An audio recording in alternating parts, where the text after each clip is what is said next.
నమస్తే, welcome to 99 TV. Indo Pacific రీజియన్లో China ఒకవైపు, భారత్ ఒకవైపు. చైనా ఏమో తన మిలిటరీ బలగంతో, భారత్ ఏమో దౌత్యపరంగా. వాస్తవంగా చూస్తే మిలిటరీ పరంగా చైనాతో కంపీట్ చేసేంత శక్తి భారత్కి లేకపోవచ్చు, బట్ దౌత్యపరంగా మనకున్నన్ని అవకాశాలు చైనాకి లేవు. చైనా చుట్టుముట్టి 17 దేశాలతో వాళ్ళకి వైరం ఉంది. భారత్ ఏంటంటే కొత్త స్నేహితుల్ని తయారు చేసుకుంటూ వెళ్తుంది. చైనా ఏమో డెట్ ట్రాప్ తోటి దేశాలని కబ్జా చేసే ప్రయత్నం చేసుకుంటూ వెళ్తుంది. బట్ ఈరోజు ఇండో పసిఫిక్ రీజియన్ అనేది చాలా విశేష ప్రాధాన్యం సంతరించుకుంది. ఇక్కడ ఎవరిది పట్టుంటే ట్రేడ్ కానీ, తర్వాత ప్రపంచంలో రాబోయే కాలంలో జరుగుతాయి లేదా జరుగుతాయేమో అని అనుమానం ఉన్న యుద్ధాలు కానీ, వీటిల్లో వాళ్ళదే పైచేయి అవుతుంది. సో ఈ స్ట్రాటజీస్కి సంబంధించి చైనాకి నిర్దిష్టమైన లక్ష్యాలు ఉన్నాయి అండ్ చాలా షూడ్గా ఉంటుంది వాళ్ళ గేమ్. ఎక్కడా కూడా దొరకకుండా ఒంటికి ఆముదం రాసుకుని తిరిగే రకంగా ఉంటుంది వాళ్ళ గేమ్. బట్ గేమ్ చాలా బలమైన గేమ్. మనం ఎలా ఎదుర్కోబోతున్నాం అండ్ మన ఎత్తుగడలు ఏంటి, వీటి మీద సమగ్ర విశ్లేషణ చేయడానికి మనతో ఉన్నారు geo political affairs analyst Aditya Krishna. నమస్తే ఆదిత్య కృష్ణ గారు. నమస్తే. అంతే అంటారా? అంతే అండి, కరెక్ట్. సో చైనా ఎసెన్షియల్గా చూస్తూనే ఉన్నాం, ఎప్పటికి కూడా తెలిసిందే వాళ్ళది బాగా ఒక అగ్రెసివ్ పాస్చర్, ఒక మిలిటరీ స్ట్రాటజీతోనే ఎప్పుడు వెళ్తారు. దానికి అఫ్కోర్స్ ఇప్పుడు మనం మెచ్చుకోవాల్సింది ఏంటంటే భారత్ ఎప్పుడు కూడా ఒక నాన్ అలైన్ మూవ్మెంట్ అనేది ఇప్పుడు చిన్నగా మల్టీ అలైన్ మూవ్మెంట్లో డిప్లొమాటిక్గా చాలా ముందడుగులు వేస్తున్నాం. అండ్ మనం కూడా ఇప్పుడు డిస్కస్ చేస్తూనే ఉన్నాం దట్ ఇండో పెసిఫిక్ ఈ రీజన్ మొత్తం యూఎస్ చిన్నగా ఇరాన్ వార్ తర్వాత నుంచి కొంచెం విత్డ్రా అవుతున్నది. విత్డ్రా అయ్యేసరికి ఏమవుతుందంటే అట్లీస్ట్ ఓపెన్గా అయితే విత్డ్రా అవుతున్నది. అది చేసేది సైలెంట్గా చేస్తూనే ఉంటుంది, కూటనీతి అయితే జరుగుతూనే ఉంటుంది. సో దీనికి చైనా ఇంకా చిన్నగా మిలిటరీగా ఎక్స్పాన్షనిజంగా వెళ్తూనే ఉంది. At the same time Bharat diplomatic, ఇది మనం డెఫినెట్గా గమనించాలి. సో ఐ థింక్ ఇక్కడ మనం మాట్లాడాల్సిన ఒక కీ పాయింట్ కూడా ఏంటంటే చైనా రీసెంట్గానే ఒక సబ్మరీన్ లాంచ్డ్ బెలిస్టిక్ మిజైల్ టెస్టింగ్ చేసింది. ఆ టెస్టింగ్ కూడా ఏ రీజన్ అంటే సౌత్ ఈస్ట్ ఏషియా, అక్కడ ఉండే ఆ సౌత్ ఈస్ట్ చైనా సీ అంటారు. అక్కడ యాక్చువల్గా అరౌండ్ 1997 1998 బ్యాంకాక్ ట్రీటీ అంటారు. దాంట్లో ఏంటంటే ఆ రీజన్లో ఉన్న ఆసియాన్ కంట్రీస్ అని కలిసి ఏం చేశాయంటే ఇది న్యూక్లియర్ ఫ్రీ జోన్ అవ్వాలి అన్నట్టు చెప్పారు. అక్కడే చేసింది, అక్కడే ఆ టెస్ట్ చేసింది, రైట్. సో అది కూడా ఒక న్యూక్లియర్ పవర్డ్ సబ్మరీన్ నుండి బెలిస్టిక్ మిసైల్ టెస్టింగ్ చేసింది. అంటే ఎసెన్షియల్ అక్కడ ఇండికేషన్ అంటే రేపు అవసరమైతే మేము సబ్మరీన్ ద్వారా కూడా న్యూక్లియర్ వెపన్ లాంచ్ చేయగలము అనేటటువంటి ఇండికేషన్ ఒకటి ఇచ్చింది. రెండో విషయం మనకు తెలిసిందే, నార్త్ కొరియా ఒక విధంగా ఇప్పుడు పాకిస్తాన్ యూఎస్ చెప్పింది చేస్తుంది అని ఎట్లా అనుకుంటాం, అట్లాగే నార్త్ కొరియా కూడా దాదాపుగా చైనా అని చెప్తే అదే చేస్తుంది, ఒక వ్యాసల్ స్టేట్ లాగానే చైనాకి. సో నార్త్ కొరియా వాళ్ళు కూడా రీసెంట్గా ఒక ఆల్మోస్ట్ ఐ థింక్ 5000 టన్ ఒక డిస్ట్రాయర్, ఒక మ్యాసివ్ నేవల్ వెజల్ కాంగ్కాన్ అని అది ఒకటి పెట్టి దానికి కూడా కిమ్ జాంగ్ ఉన్ పర్సనల్గా ఆయన వెళ్ళి దాంట్లో ఆర్టిలరీ ఫైలింగ్, ఎలక్ట్రానిక్ వార్ఫేర్ ఇవన్నీ చూసి దాని పబ్లిక్ డిస్ప్లే లాగా చేసి ఆయన వచ్చారు. సో ఇది కాకుండా మూడోది చైనా రష్యా కలిసి కూడా ఆ రీజన్లోనే అక్కడ ఉన్న సముద్రంలో మ్యారిటైమ్ నేవల్ ఎక్సర్సైజ్ రష్యాతో పాటు చేస్తున్నారు. సో ఓవరాల్ మీరు చూస్తే గేమ్ అంతా ఇంతకు ముందర ఇప్పుడు చైనా భారత్ అంటే మనం ఇప్పుడు లడాక్ అనుకుంటాం, అరుణాచల్ అనుకుంటాం, ల్యాండ్ బార్డర్స్ అనుకుంటాం. ఇప్పుడు కానీ చూస్తే రీసెంట్గా ఇరాన్ వార్ అప్పటి నుంచి మొత్తం ఫోకస్ అంతా కూడా మారేది సముద్రం మీదకి మారుతుంది. ఎందుకంటే అందరికి తెలిసిందే దట్ ఒక దేశం ఏదైనా ఒక సూపర్ పవర్ లాగాను ఎకానమీ లాగాను ఎదగాలంటే ట్రేడ్ రూట్ స్ట్రాంగ్ ఉండాలి. ఆ ట్రేడ్ రూట్ అంటే మనకు తెలిసిందే స్టేట్ ఆఫ్ మలకా ఒకటి, it's a very important point. అట్లాగే ఇండో పెసిఫిక్ రీజన్ అనేది it's a very important point. So China చేసే అగ్రెసివ్ స్టెప్స్ కనబడుతున్నాయి ఇప్పుడు. అయితే చైనా అంత అగ్రెసివ్గా వెళ్తున్నప్పుడు మరి మన దగ్గర ఉన్న ఎత్తుగడలు ఏంటి, మనం ఎలా వెళ్తున్నాం? సో మనకి ఒక సింపుల్ స్టాటిస్టిక్స్ ఏంటంటే చైనా మనము ఒక ఎకానమీ లాగా చూస్తే, ఎకానమిక్ పవర్ లాగా చూస్తే అట్లీస్ట్ $20-25 ట్రిలియన్ ఎకానమీ దాకా ఉన్నారు. మనం we're just touching $5 trillion. Economic size, military size, navy size, ఇది we can't really compare with China as on today. చిన్నగా మనం ఆ పాయింట్కి వెళ్తాం. మనం చేసేది డిప్లొమాటిక్గా చేస్తున్నాం. ఇప్పుడు అందరూ కూడా ఇండోనేషియా, ఆస్ట్రేలియా, న్యూజిలాండ్ విజిట్కి ఈ జూలైలో జరిగే విజిట్ మోదీజీది, ఇది చూస్తున్నారు. కానీ దీని ముందరే జూన్ ఎండింగ్లో సీషెల్స్ కూడా ఒక విజిట్ జరిగింది. సీషెల్స్ మీరు చూస్తే it's a very small island. In fact మీరు గూగుల్ మ్యాప్స్కి వెళ్ళి సీషెల్స్ అని కొడితే మీకు కనబడదు, అసలు జూమ్ ఇన్ చేస్తే కానీ కనబడదు సీషెల్స్. ఐ థింక్ 130,000 మంది జనాభా, అంతే. It's very small place. అంటే మన లెక్కలో మాడితే ఒక డివిజన్ జనాభా కన్నా తక్కువే. అంతే. మల్కాజ్గిరి కాన్స్టిట్యూన్సీ అని కూడా లేదు అది. మల్కాజ్గిరి పెద్ద కాన్స్టిట్యూన్సీ. కరెక్ట్. అంత కూడా కాదు, అంటే ఒక హైదరాబాద్ అంతనే కాదు, కాన్స్టిట్యూన్సీ అంతా కూడా కాదు, ఒక చిన్న ఒక ఏరియా అంతే. Correct. It's very small area, కనబడదు కూడా. లైక్ ఒక అమీర్పేట ఆర్ ఎస్ఆర్ నగర్ అంతే. కరెక్ట్, అంతే. సో అది కూడా సోమాలియా దగ్గర ఉంది. సో మనం ఒక ఫస్ట్ స్టెప్ వేసింది సీషెల్స్కి వెళ్ళాం. సీషెల్స్కి వెళ్ళి అక్కడ మనం ఇన్ఫాక్ట్ యూపీఐ కూడా పుష్ చేసే ప్రయత్నం చేసాం, దట్ యూపీఐ అక్కడ కూడా యాక్సెప్ట్ చేయాలని. సీషెల్స్ అయిన తర్వాత ఇప్పుడు మనకు తెలిసిందే ఇండోనేషియాలో ఇప్పుడు వెళ్తున్నారు, అక్కడ మీటింగ్స్ జరుగుతున్నాయి. అక్కడ ఇండోనేషియాలో కూడా ఒక మేజర్ది ఏంటంటే మీరు గమనిస్తే మనకి వాళ్ళతో ఒక కాంప్రిహెన్సివ్ స్ట్రాటజిక్ పార్ట్నర్షిప్ ఉంది. ఇప్పుడు మనకి బైలేటర్ రిలేషన్షిప్స్ ఎట్లా ఉంటుందంటే రెండు దేశాల మధ్యలో బైలేటర్ రిలేషన్షిప్స్ అంటే ఒక ఎత్తు, స్ట్రాటజిక్ పార్ట్నర్షిప్ అంటే ఒక ఎత్తు, కాంప్రిహెన్సివ్ స్ట్రాటజిక్ పార్ట్నర్షిప్ అనేది ఇంకో వేరే లెవెల్లో. అంటే it's not just economy, defence కూడా, తర్వాత పీపుల్ టు పీపుల్ కనెక్ట్ కూడా, సివిలైజేషన్ కూడా, ఇవన్నీ కూడా ఇండోనేషియాతో మనతో 2018 నుంచే ఉంది. ఐ థింక్ వాళ్ళ అఫీషియల్ ఎయిర్లైన్స్ గరుడ అనుకుంటా కదండి. కరెక్ట్. సో అక్కడ ఏంటంటే ఈవెన్ వాళ్ళు ముస్లిం ఇస్లామిక్ నేషన్ అయినా కూడా వాళ్ళు ఇంకా హిందూ సివిలైజేషన్ రూట్స్ని వదిలేదు, దాన్ని ధ్వంసం చేయలేదు, అది ప్రిజర్వ్ చేసుకుంటున్నారు. వాళ్ళ మీద ఆ విషయం మీద వాళ్ళు దాడులు చేయట్లేదు. వాళ్ళ సివిలైజేషన్ వేరు, వాళ్ళకి రిలీజన్ వేరు. మన దేశంలో మొత్తం కిచిడి అయిపోయింది, సివిలైజేషన్ రిలీజన్ అంతా మిక్స్ అయిపోయి ఇట్స్ అ మెస్. ఇప్పుడు ఇండోనేషియాలో ఇంకొక ఇంట్రెస్టింగ్ ఆస్పెక్ట్ ఏంటంటే అక్కడ Indonesia is the largest producer of nickel. ఇప్పుడు నికెల్ క్యాడ్మియం మనకు తెలిసిందే బ్యాటరీస్ తయారవుతాయి. సో ఇప్పుడు మనకు కూడా ఒకవైపు ఇథనాల్ E100 E80 ఇవన్నీ అదొక పుష్ జరుగుతుంటే, రెండో వైపు ఈవీ మీద కూడా బాగా పుష్ చేస్తున్నాం. ఈవీకి కావాల్సిన బ్యాటరీకి కావాల్సింది మనకి నికెల్ క్యాడ్మియం. ఆ నికెల్లో లార్జెస్ట్ అంటే 50% ప్రొడక్షన్ చేసేది ఇండోనేషియా. వాళ్ళతో నికెల్ మీద కూడా మనకి ఇప్పుడు అగ్రిమెంట్స్ జరుగుతున్నాయి. ఆల్మోస్ట్ మనం ఇంపోర్ట్ చేసే నికెల్ 80% మనం తీసుకునేది ఇండోనేషియా నుండి. సో అదొకటి జరుగుతున్నది. దాంతోపాటు వాళ్ళతో కూడా మనం డిఫెన్స్ అండ్ మ్యారిటైమ్ అని చెప్పాం. ఇన్ఫాక్ట్ మనము ఐ థింక్ December 2025లో మహాసాగర్ అని ఒక ఇనిషియేటివ్ స్టార్ట్ చేశాం. మహాసాగర్ అనేది మీరు చూస్తే అసలు పేరులోనే అదే ఉంది. దానికి ఓవరాల్ ఆ ఫుల్ ఫామ్లో కూడా security and growth across the reason అని వస్తుంది. సో మనం అక్కడ ఏం ఇండికేట్ చేస్తున్నాం? SAGAR, security and growth across the reason. Right. So mutual and holistic assured security and growth across the reason. So security అనే మాట మళ్ళా వస్తుంది, విచ్ మీన్స్ భారత్ ఏం చేస్తుందంటే ఇండియన్ ఓషన్లోను పెసిఫిక్లోను ఎవరికైనా సెక్యూరిటీ ఇష్యూస్ వస్తే we should be the first responders. మీకు సోమాలి, ఇప్పుడు మనకి సీషెల్స్ దగ్గర సోమాలియా ఉంటుంది, లేకపోతే ఒమాన్ దగ్గర మీకు యెమెన్ ఏరియా వస్తుంది, పైరసీ ఉంటుంది బాగా. సో భారత్ ఏం పొజిషన్ చేస్తుంది, మీకు ఎవరైనా పైరసీ జరిగినా ఎటువంటి ఇష్యూస్ వచ్చినా మాకు చెప్పండి, we'll see how much we can help. Disaster జరిగిందా, సునామీ జరిగిందా, we'll be the first responders. So initial goodwill gesture లాగా మనం ఇట్లా చేస్తూ ఉన్నాం అక్కడ. సో ఇండోనేషియా తర్వాత నెక్స్ట్ ఆస్ట్రేలియా కూడా వెళ్తున్నాం. ఆస్ట్రేలియాది ఇంపార్టెంట్ అంటే ఆ స్ట్రాటజిక్ ఒప్పందాలు అవన్నీ పక్కన పెడితే మన ప్రధానమంత్రికి అక్కడ థ్రెట్ ఉన్నట్టు రాక్ ఇన్ఫర్మేషన్ ఉంది. కరెక్ట్. అంటే రాక్ అంటే కూడా వాళ్ళ లోకల్ ఇంటెలిజెన్స్ వాళ్ళు గమనించారు ఒక మెసేజ్ ఒకటి అక్కడి నుంచే మన రాక్ ఇన్పుట్స్ ఉన్నాయి. Correct. So Melbourne Modi meets Melbourne అనే ఆ ప్రోగ్రామ్కి వెళ్ళే ముందర ఒక మెసేజ్ ఏదో అబూ ముస్తఫా అనే అతని హ్యాండిల్ నుంచి వచ్చింది. ఏమని వచ్చిందంటే, మోదీజీ వస్తున్నారు, స్టేడియంలో మీటింగ్ పెడుతున్నారు, బెటర్ ఆ స్టేడియం పైన మూత కవర్ చేసి ఉంచండి, తెరిచుంటే మాత్రం ఇది ఆఖరి రోజు అవుతుంది మోదీకి అని ఒక థ్రెట్ వచ్చింది. ఇన్ఫాక్ట్ ఇటువంటి థ్రెట్ అప్పట్లో 2024లో యూక్రెయిన్లో కూడా ఒక క్రెడిబుల్ థ్రెట్ ఏమని వచ్చిందంటే, ఒక స్నైపర్ బేస్డ్ అటాక్ అని టార్గెట్ చేయొచ్చు అని చెప్పి, అందుకనే అక్కడ ఒక గాంధీజీ స్టాచ్యూ దగ్గరికి వెళ్ళినప్పుడు కూడా మొత్తం SPG వాళ్ళు ప్రొటెక్ట్ చేసి బుల్లెట్ ప్రూఫ్ షీల్డ్స్ లాగా పెట్టి మరి ప్రొటెక్ట్ చేశారు. సో అటువంటి threat that sniper based attacks కూడా. అండ్ ఇన్ఫాక్ట్ యూక్రెయిన్లో జరిగినప్పుడు అదే టైంలో డొనాల్డ్ ట్రంప్ మీద కూడా ఒక స్నైపర్ బేస్డ్ అటాక్ అంటారు, కొంతమంది కన్స్పిరసీ అంటారు, కొంతమంది నిజంగా అది థ్రెట్ అంటారు. కానీ సో ఇట్లాంటి థ్రెట్స్ అనేవి మోదీజీకి వస్తూనే ఉన్నాయి. బట్ ఆస్ట్రేలియా కూడా మీరు చూస్తే అక్కడ మాట్లాడేటటువంటిది కూడా మేజర్గా సెక్యూరిటీ మీద. ఇంకోటి మనం నికెల్ ఇండోనేషియా అన్నప్పుడు ఆస్ట్రేలియా నుంచి లిథియం మాట్లాడుతుంది. ఎందుకంటే సౌత్ అమెరికా కూడా రేరెస్ కదా, రెండు by and large critical earth materials. ఒక రకంగా ఏంటంటే రేరెస్ అంశంలో చైనా మొనోపలిని, చైనా సుప్రీమసీని బ్రేక్ చేయడానికి భారతదేశం ఈ మహాసాగర్ ప్రక్రియలో భాగంగా ఈ రెండు దేశాలతో ఒప్పందాలు చేసుకోబోతున్నారు అనుకోవచ్చు. Correct. And in fact US and west అది కోరుతున్నది. ఎందుకంటే ఇన్నాళ్ళు యూఎస్ వెస్ట్ ఏం చేసింది, చైనాకి వాళ్ళు బూస్ట్ చేశారు. చైనాకి ఏం చెప్పారు, మీరు మినరల్స్ తీసుకుని టెక్నాలజీ మేము ఇస్తాం, మీరు డెవలప్ చేయండి అన్నారు. ఇప్పుడు వాళ్ళు ఏమనుకుంటున్నారు, చైనా కొంచెం బాగా ఫాస్ట్గా ఎదిగిపోయింది, it's becoming a threat. So ఇప్పుడు భారత్కి ఏమంటారు, మేము మీకు టెక్నాలజీ ఇస్తాం, we will support you, we will help you in all forms, మీరు ముందడిగండి అంటున్నారు. And we're taking the opportunity. So అట్లాగే మనం ఆస్ట్రేలియా నుంచి కూడా లిథియం వస్తుంది. లిథియం కూడా మనకి అట్లాగే బ్యాటరీ రిలేటెడ్ హెల్ప్ అవుతుంది. అట్లాగే యురేనియం ఇంపోర్ట్స్ చాలా ఉంటుంది మనకి కజాకిస్తాన్, కెనడా తర్వాత ఆస్ట్రేలియా నుంచి కూడా యురేనియం ఇంపోర్ట్ చేస్తున్నాం. సో ఒకవైపు మీరు చూస్తే ఇండోనేషియా దగ్గర, ఆస్ట్రేలియా దగ్గర ఎనర్జీ సెక్యూరిటీతో పాటు మనం డిఫెన్స్ కోఆపరేషన్ కూడా చూస్తున్నాం. ఇండోనేషియాలో నికెల్, ఆస్ట్రేలియాలో లిథియం అండ్ యురేనియం. ముఖ్యంగా ఈసారి మాట్లాడేది ఎక్కువ లిథియం గురించి ఎక్కువ మాట్లాడుతాం.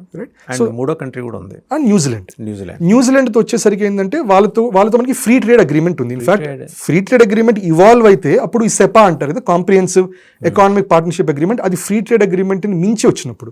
ప్రస్తుతానికి మనం సెపా దాకా వెళ్ళలేదు న్యూజిలాండ్తో. మనకి అది UAEతో ఉంది, సౌత్ కొరియాతో ఉంది, జపాన్తో ఉంది, కానీ ఇంకా అది న్యూజిలాండ్తో లేదు. బట్ మేబీ ఈసారి చిన్నగా టైస్ అటువైపు తీసుకెళ్తారు. ఫ్రీ ట్రేడ్ అగ్రిమెంట్తో చాలా మటుకు ఇంపోర్ట్ డ్యూటీస్ ఉంటాయి, మనం పంపించే ఫార్మా ప్రొడ్యూస్ టెక్స్టైల్స్ మీద. న్యూజిలాండ్ వాళ్ళు పెట్టే టారిఫ్స్ వల్ల కొంచెం మన కంపీటింగ్గా ఉంటుంది మనకి. సో టారిఫ్స్ అని రిడక్షన్స్ జరుగుతాయి. సో ఇదిను వాళ్ళతో కూడా మళ్ళీ మనము maritime based security, naval security అని మాట్లాడుతున్నాం. సో ఎసెన్షియల్గా చైనా మనల్ని ఎట్లా బెల్ట్ రోడ్ ఇనిషియేటివ్ ద్వారా, పాకిస్తాన్ ద్వారా మనల్ని ఒకవైపు చుట్టుముట్టాలని స్ట్రింగ్ ఆఫ్ పర్ల్స్ ద్వారా చేస్తున్నదో మనం ఏం చేస్తున్నాం, సముద్రం ద్వారా మనం ఇట్లాగే మనం చైనా చుట్టూ కూడా చేస్తున్నాం. మొన్ననే జపాన్లో టకైచి వాళ్ళ ప్రైమ్ మినిస్టర్ ఆమెతో కూడా మాట్లాడాం. వచ్చారు ఆవిడ మన నార్త్ ఈస్టర్న్ పార్ట్లో వాళ్ళ ఇన్వెస్ట్మెంట్స్ కూడా correct they are proposing. Correct. So ఇక్కడ కూడా రిలేషన్షిప్ ఏంటి, ఇప్పుడు ఈసారి మేము గమనిస్తే రీసెంట్గా జరిగిన మోదీజీ విజిట్స్ ఏది చూసినా కూడా ఇంతకు ముందు ఎప్పుడు ట్రేడ్ అండ్ ఎకానమీ అంటే మాట్లాడారు. ఇప్పుడు ఇరాన్ వార్ తర్వాత నుంచి ఎక్కువ సెక్యూరిటీ అని అంటున్నారు. సెక్యూరిటీ అని ఇన్ఫాక్ట్ యూఏతో కూడా we have a security partnership, defence agreement. ఎందుకంటే ఒకటి ఇరాన్ వార్ అప్పుడు యూఎస్ మీద చాలా మటుకు నమ్మకం పోయింది. దట్ యూఎస్ వాళ్ళు ఇచ్చిన సిస్టమ్స్ని ఇరాన్ బ్రేక్ చేస్తున్నది, యూఎస్ వాళ్ళ డేటా సెంటర్స్ మీద ఇరాన్ దాడి చేస్తున్నది. సో ఒక విధంగా అది సస్టైనబుల్ మోడల్ అవ్వట్లా. ఇంకోటి యూఎస్ వాళ్ళు కూడా చాలా చోట్ల బ్యాక్ ట్రాక్ అవ్వాల్సి వచ్చింది. ఈవెన్ ఇజ్రాయెల్ వెపన్స్ కూడా అవి కూడా అంత సమర్థవంతంగా పనిచేయట్లేదు. అంటే అది చేసే ఎఫెక్ట్ చేస్తుంది కానీ but Russian and Chinese intelligence వల్ల చాలా మటుకు థ్వాట్ చేయగలిగారు. ఎందుకంటే ఇప్పుడు it's not purely Iran front footing లో ఉన్నా కూడా బ్యాక్ ఫుటింగ్ లో వాళ్ళే ఇంటెలిజెన్స్ ఇచ్చారు. ఇన్ఫాక్ట్ మీరు అక్కడ చూస్తే బూర్జ్ ఖలీఫా మీద కూడా డ్రోన్ బేస్డ్ అటాక్ స్పెసిఫికల్ గా ఒక ఫ్లోర్కి వెళ్ళి కొట్టింది. అది బిల్డింగ్ మొత్తాన్ని టార్గెట్ చేయాలి, ఒకే ఫ్లోర్ ని టార్గెట్ చేసింది. ఆ ఫ్లోర్ ఎందుకు టార్గెట్ చేస్తుందంటే అక్కడ స్పెసిఫికల్ గా యూఎస్ ఆర్మీ వాళ్ళు కొంతమంది ఉన్నారని చైనా వాళ్ళు, రష్యా వాళ్ళు ఇరాన్కి ఇంటెలిజెన్స్ ఇచ్చారట. సో దానివల్ల అదే ఫ్లోర్, అదే స్పెసిఫికల్ బిల్డింగ్స్, స్పెసిఫికల్ టార్గెట్స్ కొడుతుంది. సో దీనివల్ల యూఎస్ మీద ఒక నమ్మకం అనేది ఇరోడ్ అయింది. ఇన్ఫాక్ట్ యూరోప్ వాళ్ళు కూడా బై అండ్ లార్జ్ కొంచెం ట్రస్ట్ అనేది యూఎస్ మీద వదిలించుకుంటున్నారు. కరెక్ట్. అండ్ అందుకని యూఎస్ కూడా అంది సరే ఎటు నమ్మకం తగ్గుతుంది కాబట్టి ఇండో పెసిఫిక్ కమాండ్ కాదు, ఇక పెసిఫిక్ కమాండే, ఇండియన్ ఓషన్ మీ బాధ మీరు పడండి అన్నట్టు ఒక విధంగా వదిలేసినట్టే. But of course Diego Garcia అని ఒక ఐలాండ్ ఉంది సీషెల్స్ నుంచి కొంచెం మనకి లక్షద్వీప్ కింద, సీషెల్స్ కొంచెం ఈస్ట్కి వస్తుంది. డియేగో గార్సియాది కూడా చాగోస్ ఐలాండ్స్ అనే క్లస్టర్లో వస్తుంది. అది బేసికల్గా బ్రిటిష్ వాళ్ళు 1970s ఆక్రమించుకున్నట్టు. అది ఆక్రమించుకొని లోకల్గా ఉన్న వాళ్ళందరినీ ఏం చేశారు, వాళ్ళు ఉండడానికి అతి కష్టమైన పరిస్థితులు తీసుకొచ్చి వాళ్ళని ఎక్కడైనా ఊరు బయటికి వెళ్తే రానివ్వకుండా, లేకపోతే వాళ్ళకి ఫుడ్ వెళ్ళనివ్వకుండా, క్లోత్స్ వెళ్ళనివ్వకుండా అట్లా చేసి తరిమేశారు. 2025లో బ్రిటన్ వాళ్ళు ఫైనల్గా okay fine we're giving away Chagos islands to Mauritius అన్నారు. ఇది యూఎస్ వాళ్ళు ప్రొటెస్ట్ చేశారు, అంటే యూఎస్ గవర్నమెంట్ డియేగో గార్సియా పరిస్థితి ఏంటి అని. సో ఇప్పుడు డియేగో గార్సియా మీద కూడా చిన్నగా గ్రిప్ అనేది తగ్గుతుంది. అందుకని ఇక్కడ భారత్ అగ్రెసివ్గా సీషెల్స్ మీద, చిన్నగా మారిషియస్ మంచి రిలేషన్స్ అంటే మనం లక్షద్వీప్ వాళ్ళు మనతో ఇట్లా మారిషియస్ వాళ్ళు మనతో ఇట్లా చేసినప్పుడు మనం లక్షద్వీప్ని ప్రమోట్ చేసాం కదా, మళ్ళీ మారిషియస్ వాళ్ళతో చేతులు ఎందుకు కలిపామంటాం, మాల్డీవ్స్ వాళ్ళతో.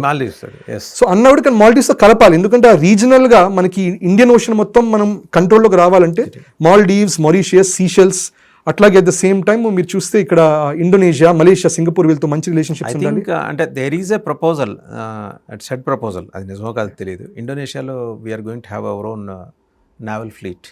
కరెక్ట్, మోస్ట్ లైక్లీ ఉంటాయి. అంటే ఇది పార్ట్ ఆఫ్ ది అగ్రిమెంట్. మనం అందుకని కాంప్రిహెన్సివ్ స్ట్రాటజిక్ అగ్రిమెంట్ అనే వెంటనే ఇవన్నీ వస్తాయి. That we're allowed to have ships, లేకపోయినా రీఫ్యూవెలింగ్కి అలౌ చేయమని చెప్పడం, ఇవన్నీ అనేవి జరుగుతాయి. సో ఓవరాల్ మనం చూస్తే ఒకవైపు చైనా అగ్రెసివ్ మోడ్లో ఎంత వెళ్ళినా కూడా మనం డిప్లొమాటిక్ మోడ్లోనే చాలా మటుకు వెళ్తున్నాం. సో పిఓజేకి కూడా ఇప్పుడు ఏమేమి జరిగినా కూడా మనం కమెంట్స్ చూస్తూనే ఉన్నాం. భారత్ ఈ టైంలో కొంచెం ఆర్మీ ఫ్రంట్ ఫుటింగ్లో వెళ్ళిపోయి మనం పిఓజేకే వాపస్ తీసుకోవాలంటాం కానీ but end of the day government knows well and military establishment knows తీసుకోవాలి ఎప్పుడు తీసుకోవాలి తెలుసు. అప్పటిదాకా డిప్లొమాటిక్గా మెయింటైన్ చేస్తున్నాం, డిప్లొమాటిక్ సపోర్ట్ ఇస్తున్నాం, we're just observing it. So అట్లా ఎప్పుడు ఏం చేయాలనేది మనం ఆలోచించి చేయాలి ఇక్కడ. రెండోదండి, ఇందాక మీరు మాట్లాడుతూ నార్త్ కొరియా క్యాంకాన్ డెస్ట్రాయర్ గురించి మాట్లాడారు. ఏంటి అసలు దాని ఇంపాక్ట్ ఎలా ఉండబోతుంది? ఎందుకంటే అతను కిమ్ పర్సనల్గా మానిటర్ చేశాడు. కరెక్ట్, ఆయనకున్న లక్షణం అదే అనుకోండి, ఏదైనా కళ్ళతో చూసి స్వయంగా ఎక్స్పీరియన్స్ అయితే కానీ నమ్మడు. కరెక్ట్, అది ఎలాంటి ఇంపాక్ట్ చూపించబోతుంది? ఎందుకంటే అతను ఎంత కాదన్నా చైనాకు అనుకూలంగా ఉంటాడు. కరెక్ట్. సో మేజర్గా ఇప్పుడు నార్త్ కొరియా గురించి ఒకటి ఏమంటారంటే immediate threat south Korea. South Korea అంటే అమెరికా అని చెప్తే బై అండ్ లార్జ్ అదే చేస్తుంది in terms of north Korea and China. North కొరియాలో ఒక నమ్మకం ఏంటంటే ఎంత అగ్రెసివ్ స్టాన్స్ చేస్తే అంత సేపు రెజీమ్ అనేది కంటిన్యూ అవుతుంది ఒక నమ్మకం ఉంది. సో ఇన్ఫాక్ట్ వాళ్ళు గట్టిగా నమ్మేది న్యూక్లియర్ వెపన్ ఉంది కాబట్టే ఇప్పటిదాకా కిమ్ జాంగ్ ఉన్ వాళ్ళు ఉన్నారు అనేది ఒక నమ్మకం ఉంది. సో అందుకని మీరు చూస్తే ఎవ్రీ ఫ్యూ ఇయర్స్ వాళ్ళు ఒక బలిస్టిక్ మిసైల్ టెస్టింగ్ చేస్తారు, ఒక న్యూక్లియర్ లాంచర్ టెస్టింగ్ చేస్తారు. అట్లాగే ఇప్పుడు ఏం చేస్తున్నారు, వాళ్ళు నేవల్గా కూడా వాళ్ళు ప్రెజెన్స్ పెంచుకుంటున్నారు to show that Pacific ocean, అంటే నార్త్ కొరియా దగ్గర వచ్చేది పెసిఫిక్ ఓషన్ వస్తుంది మేజర్గా. సో అక్కడ అది ఉండటం వల్ల జపాన్కి, యూఎస్కి కూడా ఒక హెచ్చరిక దట్ చైనానే కాదు వీఆర్ ఆల్సో దేర్, మేము కూడా అగ్రెసివ్ ఫుటింగ్ వెళ్తున్నాము, సౌత్ కొరియాని మించి మేము కొట్టే కెపాసిటీ మాకు వస్తుందని చెప్పడం. సో దానివల్ల మీరు చూస్తే it is not just naval ship, దాని మీద నుంచి మళ్ళీ ఆర్టిలరీ బేస్డ్ వాళ్ళు టెస్టింగ్ చేయటము, అట్లాగే ఎలక్ట్రానిక్ వార్ఫేర్ చేయటము, ఇవన్నీ చేయటం కూడా ఒక ఒక రకమైన అగ్రెసివ్ స్టాన్స్ ఇది, దట్ మిలిటరీలో వీఆర్ ప్రిపేర్డ్ ఫర్ వార్ అనేది చూపించడం. ఎందుకంటే చాలా మంది అనేది ఇప్పుడు వచ్చినటువంటి పీస్ అనేది it is not a long lasting peace, it is merely preparation for the next war. And next major war అనేది ఉంటే మాత్రం అది డైరెక్ట్గా ఒక యూఎస్ చైనా కన్ఫ్రంటేషన్ అనేది డెఫినెట్గా అవుతుంది. దీనిని మనం యూరోప్లో చూస్తే తుసిడైడస్ ట్రాప్ అని ఒకటి అంటారు.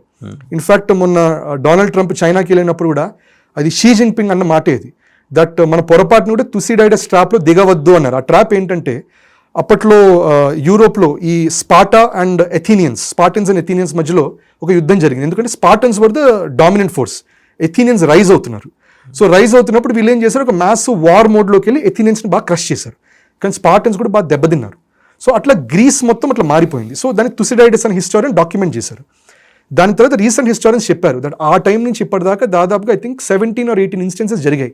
ఒక ఎగ్జిస్టింగ్ మొనోపలీ పవర్, ఒక రైజింగ్ పవర్, అట్లా ఆ 18 సార్లు 15 సార్లు వార్ లాగానే వెళ్ళింది. సో అందుకని ఒక 2-3 సార్లు మాత్రమే వార్లోకి వెళ్ళాలి, ఎస్పెషల్లీ కోల్డ్ వార్, రష్యాతో కోల్డ్ వార్ అప్పుడు ఫిజికల్ వార్ఫేర్ లాగా వెళ్ళాలి. సో అది చైనా అంది దట్ ఈ వార్ జరిగేటట్టు అవకాశం ఉంది, తుసిడైడస్ ట్రాప్ అనేది అదే అంటుంది, పొరపాటున కూడా మనం అటువైపు వెళ్ళకూడదు అనేది డైరెక్ట్గా షీ అన్న మాట అది. So he's also anticipating but their preparing. So యుద్ధం జరగకూడదని అంటారు ఎవరైనా కానీ ప్రిపరేషన్ అయితే అందరూ చేయాల్సిందే. కానీ చైనా ఎప్పుడు కూడా అంటే పోస్ట్ 1962 చూస్తే కనుక వాళ్ళు నేరుగా యుద్ధంలో లేరు, ప్రాక్సీ వార్సే వాళ్ళు చేస్తున్నారు. ఎగదోసి పాకిస్తాన్ లాంటి వాళ్ళని, ఇప్పుడు బంగ్లాదేశ్ని ఎగదోసి చేస్తున్నారు. రేపు పొద్దున కూడా అదే చేయొచ్చుగా. కరెక్ట్. అంటే ఇప్పుడు ఇనవే పోస్ట్ 1962 మీరు చూస్తే చిన్నగా సోవియట్ యూనియన్ కొంచెం క్రంబుల్ అయ్యే టైం నుంచి చాలా మటుకు అగ్రెషన్తో వార్ మోడ్లో అంటే వాళ్ళు మహా అయితే ఇన్కర్షన్స్ చేశారు, ల్యాండ్ ఇన్కర్షన్స్ చేయడం. ఇప్పుడు భారత్కి చైనాకున్న అగ్రిమెంట్ కూడా ఏంటంటే వెపన్స్ ఉండకూడదు అంటాం. మన పెట్రోలింగ్ ఫోర్సెస్కి వాళ్ళ పెట్రోలింగ్ ఫోర్సెస్కి వెపన్స్ బేస్డ్ పెట్రోలింగ్ చేయకూడదని. దానివల్లనే మనం అక్కడ పాంగాంగ్ సో దగ్గర అక్కడ ఇన్కర్షన్ జరిగి అక్కడ గొడవ జరిగినప్పుడు చూస్తే కర్రలతోనూ రాళ్లతోనూ కర్ర మీద బాబ్డ్ వైర్తో దీంతో కొట్టుకున్నారు. It was very brutal fight. Right, తోసుకోవటాలు, హైట్ మీన్స్ తోసుకోవటాలు, అంతేగాని ఎక్కడా కూడా వెపన్స్ అనేది వాడలా. సో చాలా మటుకు బార్డర్ ఏరియాస్లో ఈ అగ్రిమెంట్స్ అనేవి ఉంటాయి కాబట్టి అది కనబడదు. కానీ but end of the day ఏంటంటే ఇప్పుడు అగ్రెసివ్ మూవ్స్ అంటే సౌత్ చైనా సీలో చూసాం. సౌత్ చైనా సీలో ఏం చేస్తుందంటే ఐలాండ్స్ కట్టేస్తుంది చైనా. సముద్రం మీద ఐలాండ్స్ కట్టేసి ఐలాండ్ మాది, మనుషులు మాది కాబట్టి ఇది మాది అని వస్తుంది. సో దాంతో ఏమవుతుంది, మామూలుగా కూడా 12 nautical miles from the shore అది మీద ఇంటర్నేషనల్ వాటర్స్. కరెక్ట్. ఇప్పుడు ఐలాండ్ కట్టేసుకుని అక్కడి నుంచి ఇంకో 12 nautical miles అంటాడు, మళ్ళీ ఒక 5 miles తర్వాత ఇంకో ఐలాండ్ కడతాడు, అక్కడి నుంచి ఇంకో 12 nautical miles మాది అంటాడు. సో ఇదొక అగ్రెసివ్ స్టాన్స్ కనబడుతుంది. తైవాన్ మీద ఏం చేస్తున్నాడు, ఐలాండ్ ఎలా కడతాడు, అది ఎవరైనా చేస్తారంటే ఐలాండ్ ఆర్టిఫిషియల్ ఐలాండ్ చేయడం అనేది కష్టమైన పని కాదు. ఇప్పుడు మీరు దుబాయ్లో చూస్తే పామ్ జుమేరా అంటారు, పామ్ దేరా, పామ్ జుమేరా, ఇవన్నీ కూడా ఆర్టిఫిషియల్ ఐలాండ్స్ ఒక పామ్ షేప్లో కట్టి విల్లాలు పెట్టి రియల్ ఎస్టేట్ ప్రాజెక్ట్ లాగా డెవలప్ చేసి అమ్ముతున్నారు. సో అది చాలా మంది చేసేది. ఇన్ఫ్యాక్ట్ ఆయిల్ ఎక్స్ప్లోరేషన్లో కూడా కొన్నిసార్లు సముద్రంలో ఆయిల్ రిగ్ పెట్టడం ఇబ్బంది అనుకున్నప్పుడు ఫస్ట్ ఆర్టిఫిషియల్ ఐలాండ్ చేసేస్తారు.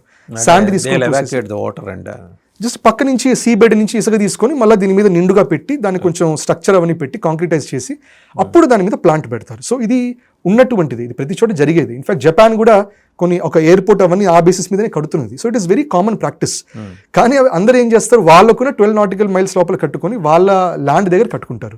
ఇప్పుడు పామ్ జుమేరా కూడా దుబాయ్కి అతుక్కొని ఉంటుంది, కానీ అదేమి ఖతార్ దగ్గర, ఇరాన్ దగ్గర ఉండదు, అది దుబాయ్ దగ్గరే ఉంటుంది. అబుదాబి కూడా అంతే, జాడ్కో అనే ప్రాజెక్ట్ ఉంటుంది, జాకుమ్ అప్పర్ డెవలప్మెంట్ ప్రాజెక్ట్ అని, వాళ్ళు కూడా సముద్రంలో కట్టారు. కానీ but it is their water. China అది చేయట్లా, సౌత్ చైనా సీ మొత్తం మాదే అని చెప్పి కట్టేస్తుంది. అది సౌత్ చైనా అంతా మాదే, ఇంకా అంతే మొత్తం మాదే. అందుకని అక్కడ న్యూక్లియర్ ఫ్రీ జోన్ చెప్పినా కూడా కరెక్టే, టెస్ట్ చేశారు SLBM. కరెక్ట్. సో ఆ సబ్మరీన్లో అది లాంచ్ చేసి వాళ్ళు ఏమంటారు, కరెక్టే మీ సౌత్ ఈస్ట్ ఏషియాలో న్యూక్లియర్ ఉండకూడదు, కానీ ఇది మా సౌత్ చైనా సీ కాబట్టి మా ఏరియాలో మేము టెస్టింగ్ చేసుకున్నాం అంటారు. సో అట్లా ఈ స్టాన్స్ అంతా తీసుకుంటూనే ఉన్నారు. జపాన్ మీద కూడా తెలిసిందే, వాళ్ళు they continuously gone and aggressive stance. Taiwan మీద ముందడుగు వేస్తున్నారు. బట్ టైవాన్లో కూడా ఒక్క డిప్లొమాటిక్గా వాళ్ళు ఏం చేశారంటే, టైవానీస్ ఆపోజిషన్ లీడర్ ఉన్నారు, ఆపోజిషన్ లీడర్ని వాళ్ళు ఇన్వైట్ చేసుకొని వాళ్ళిద్దరి మధ్యలో బాన్ హోమీ లాగా మాట్లాడుకొని వెళ్ళారు. ఇన్ఫ్యాక్ట్ టైవాన్ ప్రెసెంట్ గవర్నమెంట్ కూడా US నుంచి $35 billion worth of weapons import చేయాలంటే వాళ్ళ అపోజిషన్ వాళ్ళు అడ్డుబడి అది తగ్గించి ఐ థింక్ $19 billion తగ్గించారు అది. రైట్. సో ఇట్లా చైనా ఒక విధంగా ఇట్లాంటి ఇంజనీరింగ్ కూడా చేస్తూ ఉంటుంది. But overall I would say that China is preparing strong for a military conflict. దాంట్లో భారత్ చేసేది కరెక్ట్ అటెంప్టే. ఒకటి డిఫెన్స్, రెండోది వచ్చేసరికి ఎనర్జీ సెక్యూరిటీ. ఈ రెండు చాలా స్ట్రాంగ్గా సెక్యూర్ చేసుకుంటుంది భారత్ ఇప్పుడు. అండ్ ఇంకో అంశం అండి, మనం కనుక చూస్తే బ్రహ్మోస్ ఇప్పటిదాకా ఫిలిప్పీన్స్కి, వియత్నాంకి ఇచ్చాం, ఇండోనేషియాకి ఇవ్వబోతున్నాం. ఇది ఏ రకంగా మనకి మహాసాగర్ ప్రాజెక్టు బలోపేతానికి సహకరించగలరు? సో ఇది ఇక్కడ వచ్చేసరికి ఇది మహాసాగర్ దానికంటే కూడా ఇది ఒకటి డిఫెన్స్ ఎక్స్పోర్ట్లో డిఫెన్స్ పార్ట్నర్షిప్ కిందకు వస్తుంది. ఆల్మోస్ట్ 2,500 కోట్లు వర్త్ సేల్ అంటున్నారు బ్రాహ్మోస్. సో వియట్నాం రీసెంట్గా సెల్ అయింది, ఫిలిప్పీన్స్ సెల్ అయింది, అట్లాగే ఈ బ్రాహ్మోస్ ఇప్పుడు ఇండోనేషియా. సో ఇవన్నీ కూడా థ్రెట్ ఎవర్ యూసర్ చైనాని చూస్తుంది థ్రెట్ లాగా. ఎందుకంటే బ్రాహ్మోస్ ఇస్ లైక్ నేను ఆ కోణంలో అడుగుతున్నాను. కానీ correct, defence exports imports trade agreement ఇవన్నీ అయినా కూడా చైనా దీన్ని ఒక థ్రెట్ గానే చూస్తుంది కదా. బ్రాహ్మోస్ డెఫినెట్ గా చూస్తుంది. ఇప్పుడు మహాసాగర్ అనేది security for all in the region అన్నాం. We're not talking about offence for all, we're seeing about security for all. కానీ బ్రాహ్మోస్ వచ్చేసరికి ఏంటంటే మనకి వాళ్ళకి కూడా ఒక అగ్రిమెంట్స్ అనేవి పెరుగుతాయి, డిఫెన్స్ పార్ట్నర్షిప్స్ అనేవి పెరుగుతాయి. సో దీనివల్ల మనకి వచ్చే బూస్ట్ అనేది డిఫెన్స్ ఎక్స్పోర్ట్స్ పెరుగుతుంది, దానివల్ల మన ట్రేడ్ డెఫిసిట్ తగ్గటం అనేది ఉంటుంది. 2,500 కోట్లు అంటే it is not a small number. అంతేగా. సో ఒకవైపు మనం యూపీఏనే even technological digital public infrastructure push చేయడమే కాకుండా రెండో వైపు మన వైపు నుంచి బ్రాహ్మోస్ వెళ్ళడం కూడా. ఇన్నాళ్ళు భారత్ని ఎట్లా చూసామంటే మనం డిఫెన్స్ ఇంపోర్టర్గా చూసాం. ఇజ్రాయెల్ నుంచి ఇంపోర్ట్ చేస్తున్నాం, యూఎస్ నుంచి ఇంపోర్ట్ చేస్తున్నాం, రష్యా నుంచి ఇంపోర్ట్ చేస్తున్నాం, అండ్ ఈవెన్ ఫ్రాన్స్, జర్మనీ వీటి నుంచి ఇంపోర్ట్ చేస్తున్నాం. ఫర్ ద ఫస్ట్ టైం ఇప్పుడు ఏం చూస్తున్నాం అంటే భారత్ చిన్నగా ఎక్స్పోర్ట్ చేస్తున్నాం. మన వెపన్స్, మన ఇండిజినస్లీ డెవలప్డ్ వెపన్స్ని ఎక్స్పోర్ట్ చేస్తున్నాం. అట్లాగే పెట్రోల్ కూడా మొన్నటిదాకా రష్యా నుంచి మనం ఆయిల్ ఎక్స్పోర్ట్ చేయడం అనేది విన్నాం, కానీ ఇప్పుడు పెట్రోల్ కూడా తిరిగి మనం రష్యాకి అమ్మే పరిస్థితికి వచ్చాం మనం ఇప్పుడు. Great. And Nicobar development project ఇది, దీని మీద ఎందుకు అటు యుఎస్ ఇటు చైనా వరీ అవుతున్నాయి? So Nicobar development project by and large US దాని మీద కొంచెం కన్సర్న్డ్గా ఉన్నా కూడా but they will say go ahead. ఎందుకంటే అది చైనాకి డైరెక్ట్ చెక్మేట్, ఎక్కువ డ్యామేజ్ అయ్యేది చైనాని. ఎందుకంటే ఇప్పటి విషయం కాదు ఇది, మనకి మలక్కా స్టేట్ అనేది చోలా ఎరా నుంచి మలక్కా స్టేట్ నడుస్తూనే ఉంది, రైట్? సో ఆ ఎరాలో మనకి కాపర్ ప్లేట్స్ ఉన్నాయి. ఆ కాపర్ ప్లేట్స్ మన నెదర్లాండ్స్లో వాళ్ళ ప్రైమ్ మినిస్టర్ మోదీజీకి ఇచ్చారు. అది స్టేట్ ఆఫ్ మలక్కా గురించే, చోలా ఎరా కాపర్ ప్లేట్స్ అవి. సో స్టేట్ ఆఫ్ మలక్కా అది ఎట్లా ఉంటుందంటే బేసికల్గా సింపుల్ టర్మినాలజీలో అర్థం చేసుకోవాలంటే ట్రేడ్లో మ్యాసివ్ షిప్స్ ఉంటాయి. షిప్స్ ఎంత హెవీగా ఉంటాయంటే అట్లీస్ట్ ఒక 20 to 25 మీటర్స్ సముద్రం అక్కడ ఉండేటటువంటి లెవెల్ కిందకి సింక్ అవుతాయి షిప్స్. సో దానివల్ల మోస్ట్ ఆఫ్ ది, ఇప్పుడు సండా స్టేట్ అని ఉంది, లాంబాక్ స్టేట్ అని ఉంది. ఇప్పుడు సండా స్టేట్ అనేది అది ఇంకోటి ఉంది, మలాక్కా కాకుండా ఇంకోటి ఇండోనేషియా దగ్గర ఒక స్టేట్ ఉంది, అక్కడ 20 మీటర్సే ఉంది. ఇప్పుడు మనం కూడా అంటాం విలింజం పోర్టే ఎందుకు ఉండాలి, మనం why not construct similar port ఇంకెక్కడైనా పెట్టుకోవచ్చు కదా, మన ఏరియాస్లో మేబీ లెట్స్ విశాఖపట్నం దగ్గర ఉండకూడదు అంటాం. పాయింట్ అంటే విలింజం పోర్ట్ దగ్గర 25 మీటర్స్ డెప్త్ ఉంది, అందుకని షిప్ వచ్చినా కూడా ఇరుక్కుపోదు, ఈజీగా పాస్ అవుతుంది. ఇప్పుడు విశాఖపట్నం అక్కడ 25 మీటర్స్ డెప్త్ లేదు, దానివల్ల హెవీ షిప్స్ వస్తే మాత్రం ఇరుక్కుపోతుంది, ఇంకా చాలా దూరంలో లంగరేసుకోవాలి. కరెక్ట్. సో దానివల్ల ఏంటి, ఇప్పుడు strait of Malacca 25 meters depth ఉంది, అండ్ చైనా నుంచి 80% ఆయిల్ స్టేట్ ఆఫ్ మలక్కా మీదగానే వెళ్తుంది. ఇది ఒక్కటే వాళ్ళకి మార్గం, ఇది కాకుండా ఇంకో లాంబాక్ స్టేట్ అనేది ఉంది, కానీ దాని ద్వారా ఒక 1,000-1,500 కిలోమీటర్స్ వాళ్ళకి పెరుగుతుంది. రెండోది ఏంటంటే అది కూడా కొంచెం అన్సర్టెన్గా ఉంటుంది, ఆ రీజన్ అంతా కూడా సెస్మిక్ రీజన్, కొంచెం వాల్కనిక్ రీజన్ అది. సో దానివల్ల కొంచెం హెసిటేట్ చేస్తారు. ఇన్ఫాక్ట్ లాంబాక్ స్టేట్ ఇంకా డీప్గా ఉంటుంది, మీకు అది ఆల్మోస్ట్ అది 500 మీటర్స్ దాకా డెప్త్ ఉంది. బట్ ఏంటంటే మీకు లాజిస్టికల్గా చాలా ఛాలెంజింగ్గా ఉంటుంది. సో ఎసెన్షియల్ అందుకని state of Malacca is very important for China. భారత్కి అర్థమైంది స్టేట్ ఆఫ్ హార్మూజ్ ఇరాన్ ఎట్లా వాడిందో, రేపు చైనాతో ఎప్పుడైనా ఇబ్బంది వస్తే మాత్రం స్టేట్ ఆఫ్ మలక్కా మీద మనకి కంట్రోల్ ఉండాలి.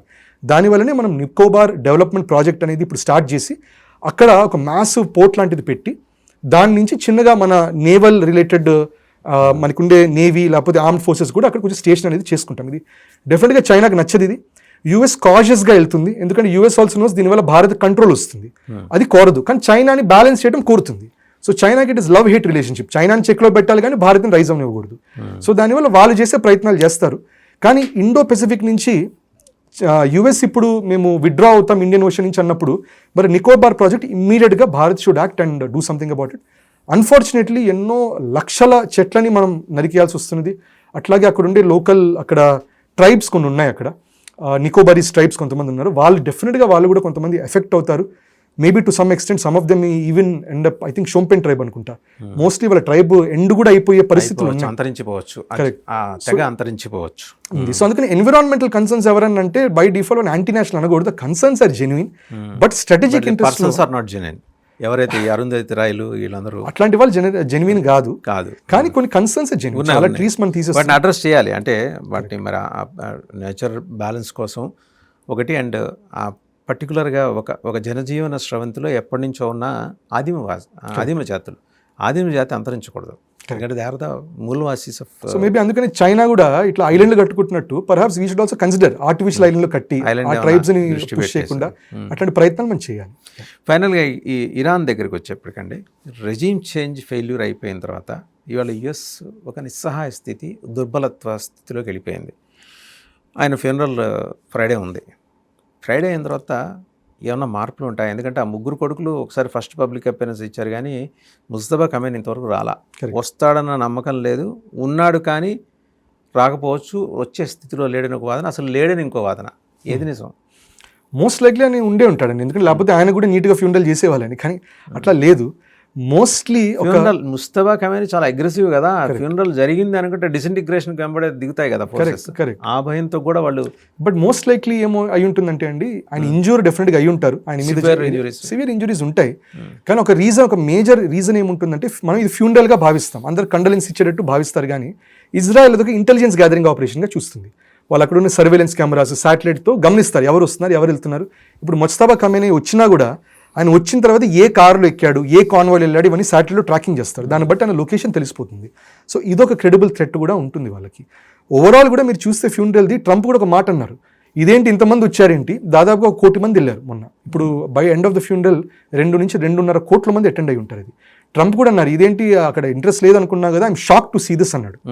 అలాగే ఒక ఇన్సెన్సిటివ్ కూడా అన్నాడు, ఒక మిజైల్ పెట్టిన లేబ్ బారిచిన ఒక ఇన్సెంటివ్ స్టేట్మెంట్ కూడా అన్నారు. కానీ అంటే ఒక ప్రెసిడెంట్ స్థాయిలో ఉండి ఆ టవరింగ్ పర్సనాలిటీస్ కూర్చున్న చైర్ అండి అది. కరెక్ట్. అమెరికన్ వైట్ హౌస్ అంటే సామాన్య వ్యవహారం కాదు, నోటికి వచ్చినట్టు మాట్లాడేస్తున్నాడు. కరెక్ట్. ఒక జాతిని, ఒక నాగరికతని, ఒక సంస్కృతిని, వారి మర్యాదని గుర్తించలేని, గౌరవించలేని అటువంటి అధ్యక్షుడు ఉంటాం నిజంగా అమెరికా దురదృష్టం. అది అమెరికా దురదృష్టం అంటే ఇది కలెక్టివ్ కర్మ అంటారండి. మనుషులు అట్లా ఉన్నారు కాబట్టి నీకుండే నాయకుడు అట్లాంటి వాడే ఉంటాడు. సో అదే మనం కూడా అనుకుంటాం, కరప్టెడ్గా ఎందుకున్నారు పొలిటీషియన్స్, మరి ప్రజల్లో మెంటల్గా కరప్షన్ ఉన్నప్పుడు మరి అట్లాంటి పొలిటీషియన్స్ దిగుతారు. So it is the collective కర్మ, రైట్. సో బట్ ఓవరాల్ మీరు చూస్తే ఫ్యూనరల్ కూడా భలే తెలివిగా చేశారు వాళ్ళు. ఎందుకంటే ఆయనని చంపేసింది February 28 ఆయన మీద అటాక్ చేసి అయతోల్లా ఖమేనీని చంపేశారు. ఇప్పుడు మనం వచ్చేసరికి మనం జూలైలోకి ఎంటర్ అయ్యాం. అంటే మనకి మార్చి, ఏప్రిల్, మే, జూన్ 4 నెలలు దాటిన తర్వాత ఇప్పుడు చేస్తున్నారు ఫ్యూనరల్. అది కూడా ఏం చేస్తున్నారు, వాళ్ళు స్ట్రెంగ్త్ చూపిస్తున్నారు. అందరూ వచ్చిన వాళ్ళందరూ కూడా బ్లాక్ అండ్ రెడ్ వేసుకొని, కలర్స్ ఆఫ్ రివెంజ్ చేసుకుని వచ్చి అక్కడ కూడా death to America, death to Trump, death to Israel chance చేస్తున్నారు. ఇంకోటి మీరు చూస్తే ఒక వెరీ ఇంట్రెస్టింగ్ ఆస్పెక్ట్ ఏం చేశారంటే, రకరకాల దేశాల నుంచి రిప్రజెంటేటివ్స్ వస్తున్నారు. అందరూ కూడా సౌదీ అవనండి, లెబనాన్, మలేషియా, భారత్ అందరూ వస్తున్నారు. వచ్చినప్పుడు ప్రతి ఒక్కరికి ఖురానిక్ వర్స్ ఒకటి పెట్టారు. ప్రతి దేశానికి అది కూడా ర్యాండమ్గా లేదు, ప్రతి దేశానికి స్పెసిఫికల్గా టైలర్ చేసిన ఖురానిక్ వర్స్ పెట్టారు. మీరు ఇన్ఫ్యాక్ట్ మీరు చూస్తే సౌదీ అరేబియాకి, టర్కీకి, మలేషియాకి ఖురానిక్ వర్స్ తిడుతున్నట్టు పెట్టారు. ఎట్లాంటిదంటే మలేషియాకి పెట్టిన ఖురానిక్ వర్స్ ట్రాన్స్లేషన్ మీరు చూస్తే, దట్ ఎప్పుడైనా నిన్ను అల్లా కోసం పోరాడమన్నప్పుడు పోరాడకపోవడం తప్పురా అన్నట్టు ఒక ఖురానిక్ వర్స్ పెట్టారు. సౌదీకి వచ్చేసరికి మిమ్మల్ని హెల్ప్ అడిగినా కూడా మీరు చేయకపోతే తప్పు అన్నట్టు ఒక వర్స్ పెట్టారు. టర్కీకి వచ్చేసరికి యుద్ధం జరిగినప్పుడు మౌనంగా కూర్చునేవాడు కూడా వాడిది తప్పు అని ఒక వర్స్ పెట్టారు. అట్లా వాళ్ళకి. హమస్ వాళ్ళకి వచ్చేసరికి, హమస్ వాళ్ళ డెలిగేషన్ వచ్చినప్పుడు మీరు ఏమి బాధపడకండి, మీరు చేసింది చాలా గొప్ప పని, అటువంటి వర్స్ ఒకటి పెట్టారు.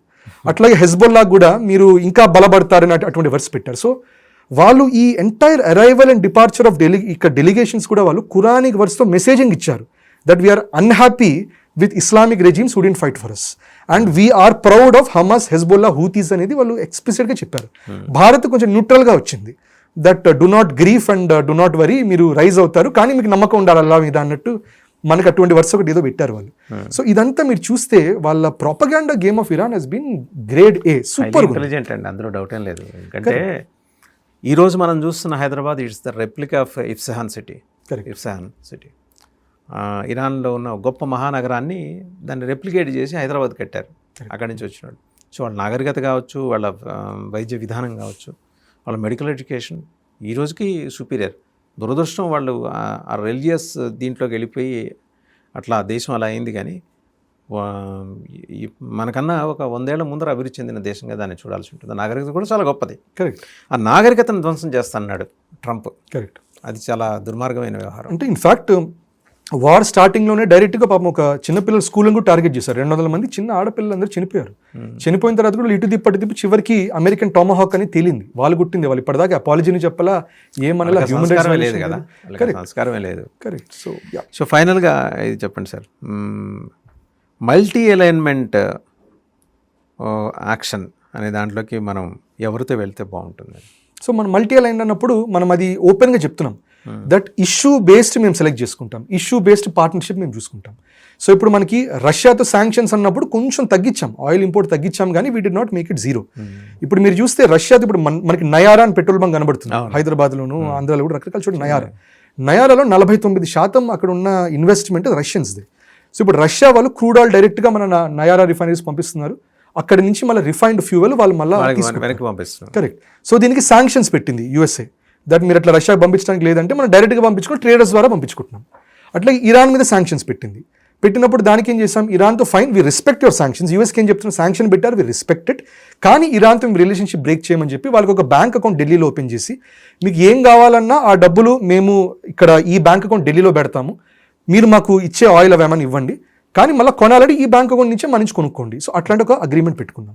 సో అట్లా యూఎస్తో కూడా మనం కొంచెం ఫ్రెండ్లీగానే ఉంటున్నాం. అట్లాగే ఇప్పుడు ఈ అంటే బ్రిక్స్ సమ్మిట్లో కూడా మీరు చూస్తే బ్రిక్స్ కొంచెం యాంటీ యూఎస్ స్టాన్స్, కానీ ఇప్పుడు ఇరాన్ ఇజ్రాయెల్ వార్కి వచ్చేసరికి దీంట్లో మనం బ్రిక్స్ అందరూ కలిసి ఒక రిజల్యూషన్ పాస్ చేద్దాం for Iran against Israel US అని. వీ డి నాట్ సపోర్ట్, మనం వీటో చేసేసాం మనది. సో ఎసెన్షియలీ మనం ఒక మల్టీ అలైన్డ్ది మనం చూపిస్తున్నాం. అది యూఎస్తోనూ ఉన్నాము, ఇజ్రాయెల్. ఇప్పుడు మొన్ననే నెటన్యాహు అన్నారు, జేడీ వాన్స్ అన్నాడు నెటన్యాహుకి, అంటే ఇజ్రాయెల్ వాళ్ళకి, మీకు ఉన్నది ఒక్క ఫ్రెండ్ మిగిలింది మేమే మీకు దిక్కు అన్నాడు. మేమే మీకు దిక్కు అన్నట్టు. అంటే ఆయన అన్నారు మీరు ఒక్కలే కాదు నాయన, మాకు ఇంకోళ్ళు ఉన్నారు, భారత్ 140 కోట్ల మంది జనాభా ఉన్న మోదీ దేశం భారతదేశం మాత్రం ఉంది అని ఇజ్రాయెల్ అంది. అట్లాగే ఇజ్రాయెల్ ఏదన్నా ఇజ్రాయెల్తో పోరాడే ఇరాన్ మనం మొన్న వెళ్ళినప్పుడు చెప్పినట్టు ఖురానిక్ వర్స్ మనకి పాజిటివ్గా పెట్టారు, అన్న తిడుతున్నట్టు పెట్టి మనకి పాజిటివ్ వర్స్ పెట్టి చాలా అప్రిషియేట్ చేసి they sentence in a good will. Of course radical Islam వల్ల మనకి ఎంత ఇష్యూ ఉన్నా కూడా ఎండ్ ఆఫ్ ద డే అంటే ఒక సివిలైజేషన్ అండ్ జియో పొలిటికల్గా we have very good relations with Iran. అవును, right. Thank you Aditya Krishna garu, thank you very much. So ఇవి ప్రపంచవ్యాప్తంగా చోటు చేసుకుంటున్న జియో పొలిటికల్ అఫైర్స్లో చోటు చేసుకున్న పరిణామాలు, వాటి నుంచి వచ్చే ఇంపాక్ట్ ఎట్లా ఉంటుంది వాటి వల్ల, అండ్ మనం ఎలాంటి రోల్ ప్లే చేయబోతున్నాం మహాసాగర్ ద్వారా. ఇది చాలా కీలకమైన అంశం. అంటే దౌత్యపరంగా మనం సాధిస్తున్న విజయాలు బయట ప్రపంచానికి రోజు గంటకి అప్డేట్స్ ఇవ్వలేకపోవచ్చు, కాక ఇవ్వాల్సిన అవసరం కూడా లేదు. ఎందుకంటే చైనా మైటీ ఫోర్స్ తోటి తొక్కాలని ఎలా చూస్తుంది ఇండో పసిఫిక్ రీజియన్లో మనల్ని, మనం దౌత్యపరంగా ఎలా ఎదుర్కోవాలని చూస్తున్నాం. ఈ విశ్లేషణ ఏంటంటే ఆదిత్య కృష్ణ గారు చేసిన విశ్లేషణ ఈ అర్థం కావాలి, అంటే సామాన్య ప్రజానికానికి కూడా అర్థం కావాలి. మోదీ ఎంతసేపు విదేశాలకు వెళ్ళిపోతున్నాడు, ఫ్లైట్స్ ఎక్కుతున్నాడు, రకరకాల చోట్ల తిరుగుతున్నాడు, మంచి డ్రెస్ చేసుకుంటున్నాడు, ఆయనకి ఘన స్వాగతం లభిస్తుంది, లేకపోతే ఆ దేశాల వాళ్ళు ఆయనకి ఏదో పౌర సన్మానం చేస్తున్నారు, వాళ్ళ దేశపు అత్యున్నత పురస్కారం ఆయనకి ప్రకటించేస్తారు. ఇది కాదు జరుగుతున్నది. ఏంటంటే ఇప్పటివరకు ట్రేడ్ అగ్రిమెంట్స్ మనల్ని ఆర్థికంగా బలోపేతం చేసుకోవడంతో పాటు సెక్యూరిటీ పరంగా మనం ఎదగటానికి, చైనాని ధీటుగా ఎదుర్కోవటానికి, ఎందుకంటే ఇమ్మీడియట్ థ్రెట్ మనకి చైనాతోటే ఉంది, యుఎస్ ఎక్కడ దూరంలో ఉంది, ఎదుర్కోవటానికి మనం చేస్తున్న ప్రయత్నాలని విశదీకరించే ఒక ఎఫర్టే ప్రధానమంత్రి మోదీ పర్యటనలో.